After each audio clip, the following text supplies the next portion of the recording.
அதெல்லாம் நாங்கள் வந்து பணம் மதிப்புலாம் போடல. அண்ணன் எங்களோட உயிர், எங்களுடைய நண்பர், எங்களுடைய நான் அவருடைய விசுவாசி. நாங்கள் எங்களை வாழ வச்ச தெய்வம் அவர். எங்களுக்கு நல்ல வழிகாட்டி, எல்லாமே எங்களுக்கு வழிகாட்டி, எங்களுக்கு ஒரு தூணுகோலாக இருந்தது அவர் தான். பணம்ன்றது ஒரு பெரிய விஷயமே இல்லை. அவர் தான் எங்களை சினிமாவில் இன்னைக்கு வரைக்கும் ஒரு வளர்த்து விட்டு ஒரு ஆளாக்கி விட்டது அவர் தான்.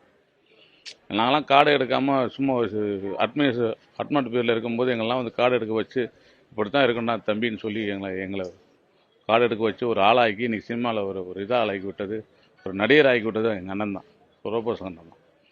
ஒரு நன்றி விசுவாசம் இன்றைக்கி சாகுபடி நாங்கள் மறக்கக்கூடாதுன்றக்காக தான். நான் ஒரு 15 நாளைக்கு முன்னாடி தான் அண்ணனை பார்த்து பேசிட்டு வந்தேன்.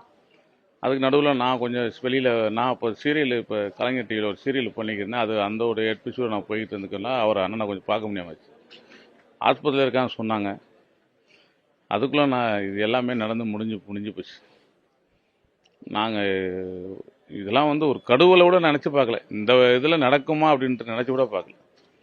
எல்லாமே முடிஞ்சு போச்சு. எல்லாம் இறைவனை விட்ட வழி, இறைவன் கொடுத்த ஒரு இது.